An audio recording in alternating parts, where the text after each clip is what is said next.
2:17 a.m. Late summer humidity clung to the concrete like a second skin. Somewhere beyond the industrial buildings, a freight train idled without moving, its engine humming low enough to feel more than here. The air smelled of metal dust, warm asphalt, and the faint chemical sharpness of cleaning solvent drifting from a warehouse that had officially closed hours ago. Inside the building, the lights were not fully on. Only the central training floor was illuminated, a rectangle of pale, fluorescent light surrounded by shadow, like a stage no one intended to admit existed. The clock on the far wall ticked loudly enough to count breaths between movements. 5 men stood along the edge of the mat, not speaking, not shifting weight, not checking watches, waiting. The door opened without drama. No slam, no announcement, just the sound of rubber soles crossing concrete. He entered without hesitation, but without display. No stretch, no scan of the room, no acknowledgement of hierarchy. He stepped into the light like someone stepping into weather, something that simply existed, not something that needed reaction. Across the mat stood the other presence, larger, broader through the shoulders, hands thick, fingers scarred in ways that suggested repetition instead of chaos. Posture not relaxed, but controlled in the way of someone trained to conserve motion for the exact moment it becomes necessary. Not athletic confidence, operational confidence, the kind that comes from environments where hesitation carries consequences measured in seconds. No introductions were spoken. One of the observers shifted slightly, not discomfort but recalibration, as if something about the visual equation had not balanced the way it was supposed to. Because on paper, the comparison was simple. Height advantage, reach advantage, mass advantage, conditioning designed for endurance under stress, not demonstration under lights. And training, not for competition, not for sport, not for ceremony, but for removal of obstacles in environments where rules did not arrive with referees. The bigger man stepped forward first, but only half a step, testing distance the way someone tests ice thickness. No stance yet, just presence. The smaller figure didn't mirror the movement, didn't widen his base, didn't raise guard. He stood the way people stand when waiting for a bus that is already late, which is what made the room shift. Not visibly, but internally, because systems understand aggression. They understand fear.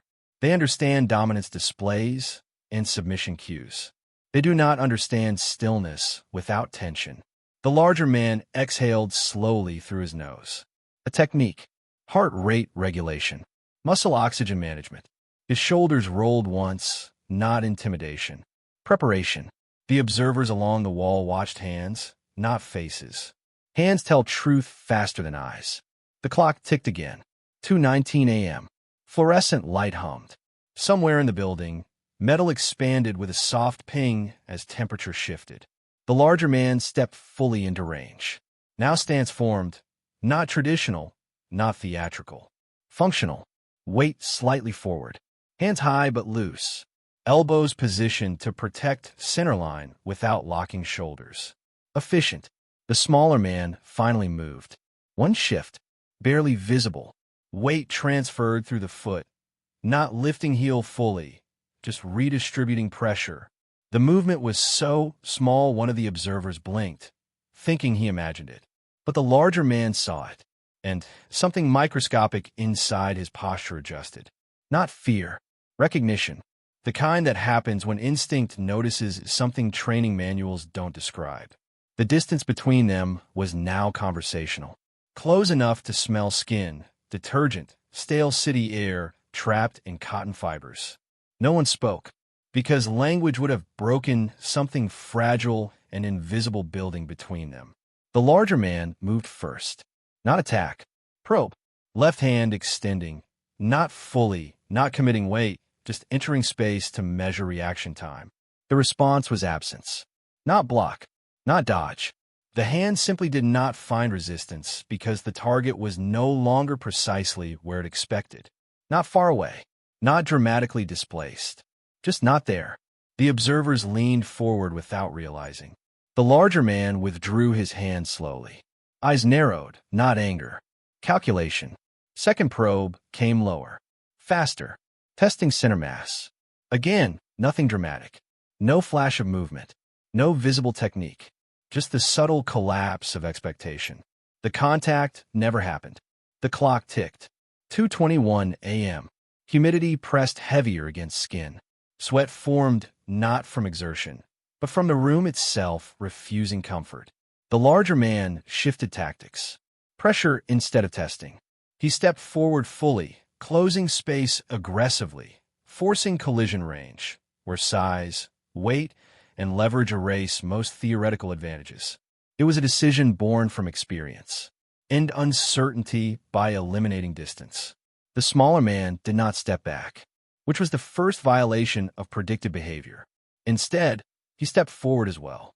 Not matching force, matching timing. The observers felt something drop in their stomachs. Not fear, not excitement, but the sensation of witnessing something misfiled in reality.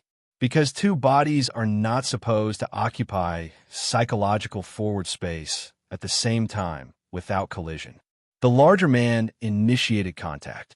Forearm meeting forearm. Solid. Real. For the first time, measurable. But something was wrong. Not strength.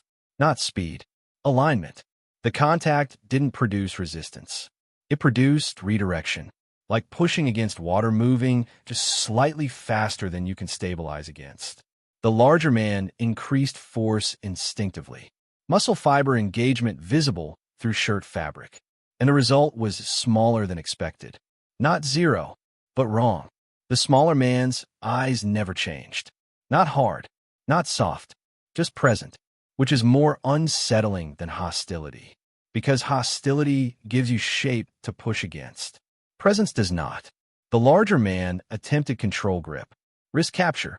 Rotate, destabilize, drive downward. Textbook. Except halfway through execution, his shoulder angle changed. Not by choice, but by structural suggestion. And suddenly his leverage line was no longer aligned with gravity the way he thought it was. He released without realizing he had decided to. Step back half a step. Blinking. The observers exchanged microglances, the kind professionals use when they are verifying that others are seeing the same anomaly. No one spoke. 2:24 a.m. The larger man's breathing changed slightly. Still controlled, but now with analysis layered on top of execution. He circled once, testing foot response. The smaller man turned with him, not tracking, not stalking, just maintaining relational positioning. Like shadow that understands geometry. The larger man feinted high and entered low simultaneously. Commitment this time. Real entry. Hip rotation.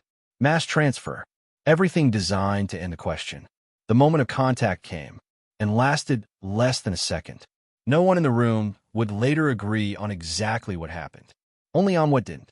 There was no impact sound. No visible strike. No dramatic displacement. But the larger man's forward pressure vanished. Like someone unplugged momentum. He stumbled one step forward. Not thrown. Not struck. Just no longer supported by his own force. He caught himself. Turned. Eyes wide, not from pain. From cognitive dissonance. Because training prepares you for resistance, counters impact, loss of balance from external force. It does not prepare you for loss of balance caused by the disappearance of expected structure. The smaller man had not advanced, had not pursued, had not celebrated position. He was simply there, still, breathing slow, shoulders loose. The clock ticked. 2:26 a.m. One of the observers swallowed audibly. Another shifted weight and immediately stilled, as if movement itself felt inappropriate now. The larger man stood upright again. He studied the other figure, not with aggression anymore. With focus bordering on something else. The next entry was slower, more deliberate, testing not technique, but reaction to intention itself. He moved in with controlled forward pressure, hands prepared for transition across multiple engagement points. The smaller man's hands rose, not high, not low, just intercepting space before it became commitment. Their forearms touched again, and this time the observer saw it. Not a technique, a conversation. Pressure here, yield there, advance here, dissolve there. Like two equations being solved simultaneously, but only one of them was using the same variables as the other. The larger man tried to increase tempo. The smaller man reduced it. He tried to apply strength. The structure he pushed against changed angle. Not enough to see. Enough to invalidate effort. 30 seconds passed like this. Then 40. Then 60. And something happened that no one expected. The larger man stopped trying to win. Because somewhere inside instinct, a realization formed. This was not a contest of force. It was a removal of the environment in which force made sense. He stepped back, not defeated, not dismissed, but recalibrated. And for the first time, he nodded. Once. Small. Professional. Acknowledging something he could not name without losing it. The smaller man returned the nod. Just as small. Then lowered his hands. As if nothing had happened. The observers did not write anything down. Because writing requires vocabulary. And vocabulary requires certainty. And what they had seen did not belong to categories their training provided. 2:31 a.m. The overhead lights buzzed. The train outside finally moved, metal wheels grinding into motion. The room remained silent. And somewhere inside each person present, a subtle shift began. Not dramatic, not immediate, but permanent. Because once you see force fail without being opposed, you can never fully trust force the same way again. 2:33 a.m. No one announced a break. No one suggested water. No one checked equipment or adjusted tape on wrists. Because the atmosphere had changed from evaluation to observation. The larger man flexed his right hand once, slowly, feeling the tendon slide under skin as if confirming they still belonged to him. Not injury. Recalibration. Across from him, the smaller figure stood with the same absence of urgency. Not resting, not preparing, simply existing inside the space without negotiating with it. One of the observers shifted his jaw, teeth pressing together unconsciously. Not stress. Processing. Because physical dominance usually creates narrative clarity. You know who leads. You know who follows. You know what comes next. But here, sequence had dissolved. The larger man stepped forward again. Not aggressively now. Carefully. Like someone approaching an unfamiliar machine that appears simple until it turns on. Distance closed to arm's length. He extended his hand. Not attack, not probe, contact. Palm to forearm. Testing structural integrity the way engineers test bridges. Gradual pressure, distributed weight. The response was immediate and invisible. The smaller man did not resist. But the line of pressure did not land where it should have. It slid, not across skin, but across intent. The larger man adjusted angle. Applied more force. And again the structure beneath his hand changed shape in ways muscle memory could not predict. Not strength contest. Not speed contest. Mapping failure. He inhaled deeper this time. The room heard it. Air filling lungs fully. Not preparation for strike. Preparation for decision. Then he moved. Full entry. Shoulder forward. Hip engaged. Weight committed past recovery threshold. A movement designed for environments where hesitation costs outcomes. The smaller man stepped, but not away. Inside. Not crashing. Not colliding. Just arriving at a place that removed the larger man's ability to apply what he had already decided to do. Contact existed, but control did not. The larger man's center line tilted microscopically. Enough. His own momentum completed an arc he no longer commanded. He caught himself again, but this time with visible awareness that catching himself had been permission granted, not victory achieved. The observers felt it, not in logic, in the body. The sensation of watching gravity negotiate with something quieter than force. 2:36 a.m. Sweat now existed on everyone's skin, not from exertion, from psychological temperature. The larger man exhaled slowly, then did something none of the observers had predicted. He changed rhythm entirely. Instead of forward pressure, he waited. And when the smaller man did not initiate, he waited longer. 30 seconds. 40. A full minute. The clock sounded louder now. Each tick separated by enough silence to notice breathing patterns. The smaller man blinked once. Slow. Natural. The larger man stepped left suddenly. Fast. attempting lateral disruption instead of direct engagement. The smaller man rotated with him, not chasing, not blocking, just ensuring no angle ever became dominant enough to build attack structure. The larger man attempted grip again, this time two hands, wrist and triceps control. Mechanical, efficient. He found contact, real, solid. And for half a second, it worked. The observers leaned forward. Then the alignment beneath his hands rotated. Not violently, not fast, just enough that his own elbows became barriers to his next movement. His structure folded inward, not forced, suggested. He released again, stepped back again. And this time, he smiled. Not frustration, recognition. The kind professionals exchange when they discover something they will spend years trying to understand.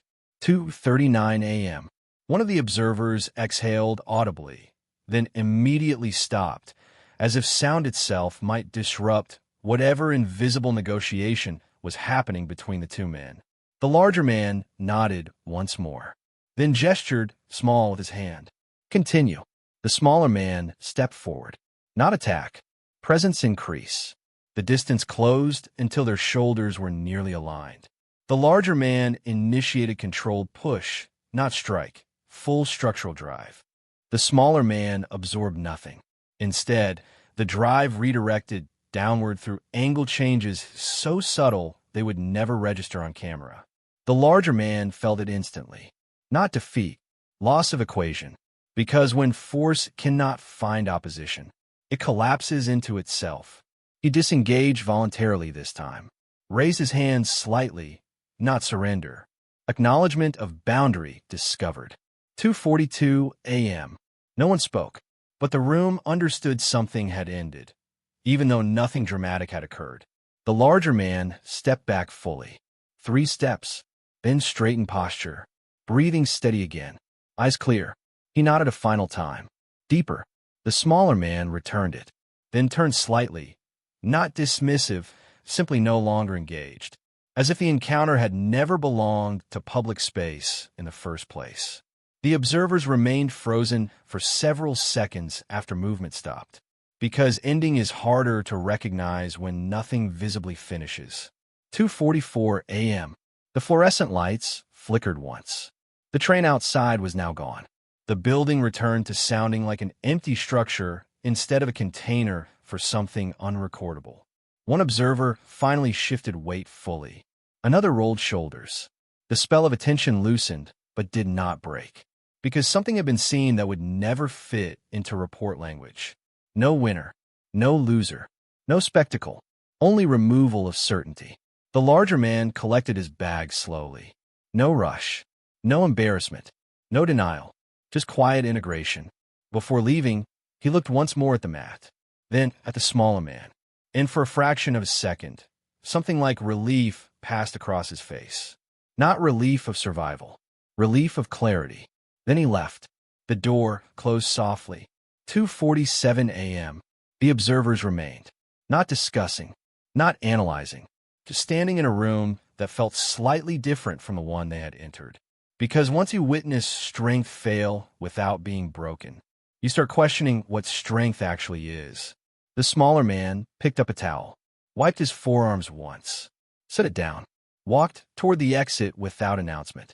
No one stopped him, because stopping would require claiming ownership over something that had clearly never belonged to them.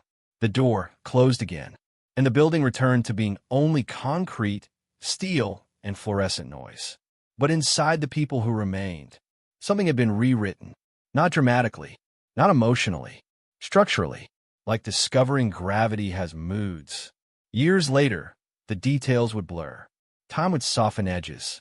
Memory would replace specifics with sensation. No one would agree on sequence, or technique, or timing, but they would agree on one thing. There was a moment, brief, quiet, almost forgettable if you looked away at the wrong second, when force stopped being the final answer in the room.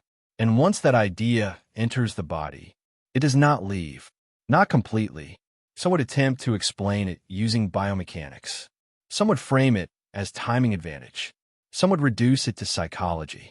But privately, in the spaces where professionals admit what they cannot solve, They would remember the feeling instead, the sensation of pushing with full certainty, and discovering certainty had nowhere to land.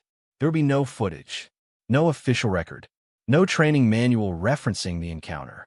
Only small behavioral changes, grip pressure adjustments, breathing pattern shifts, decision timing differences measured in fractions of seconds. Invisible changes, but permanent ones. And somewhere, in rooms like this one, at hours like this one, in air thick with humidity and fluorescent light, people would continue testing force against silence. And sometimes, very rarely, they would discover that silence is not absence. It is structure without announcement. The clock that night kept ticking long after everyone left, and the building stood exactly where it always had. But for a few minutes in the early morning hours, inside one rectangle of artificial light, two different definitions of power had occupied the same space, and only one of them required recognition to exist. Maybe it happened exactly like this. Maybe it unfolded differently. Maybe memory rearranged details to make sense of something that never intended to be understood. Or maybe some moments are not meant to be recorded, only carried, quietly, inside the body, long after the room is empty.